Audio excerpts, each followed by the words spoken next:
Marva Marom feels under siege in a war zone. It could be anywhere because her experiences are similar to those of many youngsters growing up amid violence.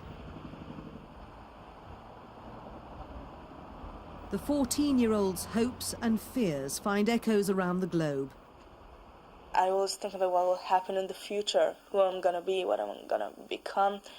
And then I didn't consider the fact that there might be no future.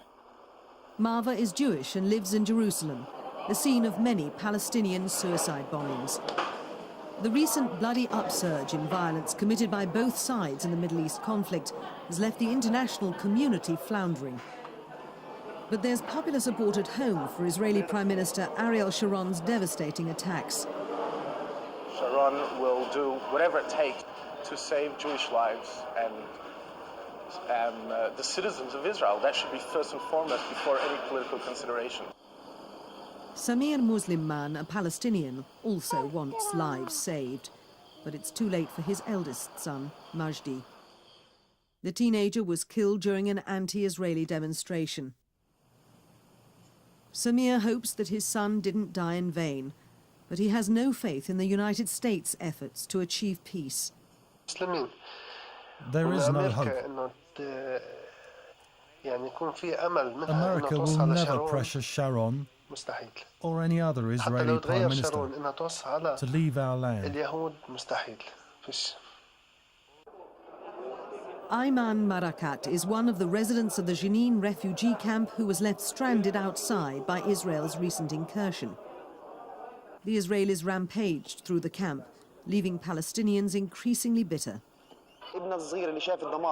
My son, he saw the disaster. He saw the house was destroyed. Do you expect him to shake hands with Israelis? This will lead him to hate them more. Everyone involved in the Israeli-Palestinian conflict is a loser at the moment, including Washington. While Israelis and Palestinians try to lead as normal a life as possible, many have died on both sides. The entire Arab world reacted angrily to Israel's offensive, but only in word, not deed. Effectively unopposed, the Israelis have tried to ignore Palestinian leader Yasser Arafat. What do you mean, how can they ignore him? They are ignoring him and they will ignore him. There is no way that this war will end with an Israeli agreement with the Palestinian Authority under Yasser Arafat. Either the Israelis will do something unilateral, do this, do that, depends on their decision, or else they will wait for another Palestinian leadership. Arafat is politically passé so far as the Israelis are concerned. Everybody else knows it. Whatever Sharon's supporters say, Arafat's image has been strengthened among his people who see him as a martyr.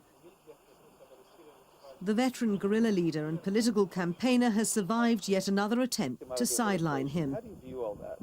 Well, I don't think that they will succeed in destroying Yasser Arafat politically, because Yasser Arafat is the leader of the Palestinian people. He's an elected leader, he's a legitimate representative, and he is recognized as such by all the international community and by all the international organizations. What the Israelis can do, they can destroy the physical infrastructure of the Palestinian Authority, they can destroy our administrations and offices, but they can't destroy us politically.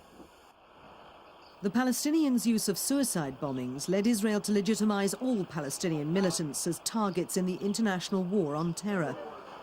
But the scope of the Israeli incursion into Palestinian territories has caused widespread concern, even among traditional supporters of Israel. Yet Washington's intervention has been weak, and its stance has left Israelis feeling ever more confident. If Yasser Arafat, by act of miracle of one kind or another, will change his politics completely, will drop these so-called right of return demands, will don't talk about Jerusalem, and will be ready to accommodate himself for far less than 100% of the territories, we'll negotiate with him. If that miracle happens, why not?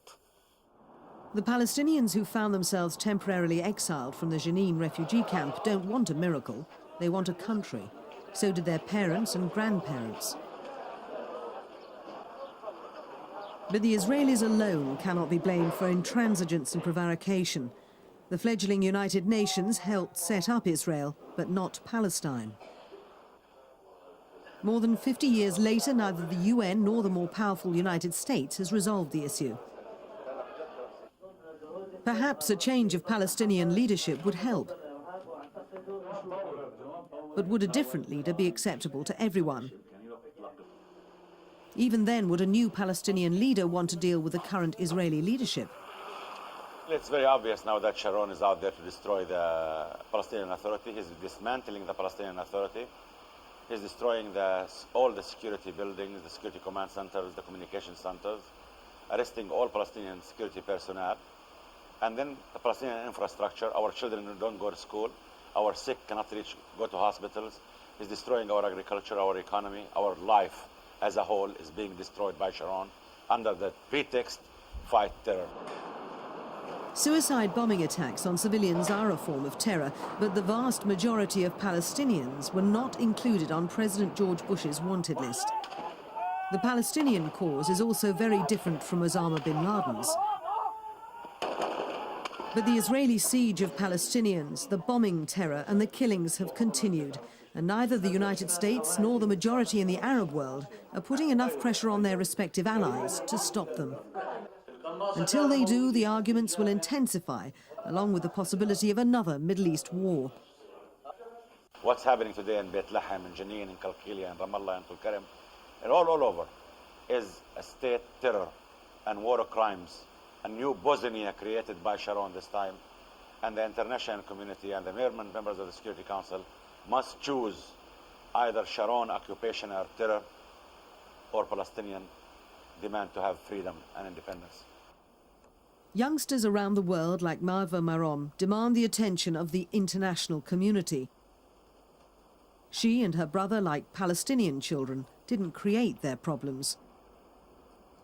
So it's up to the adults to do something before it's too late. I just hope I'm gonna make it. That's it.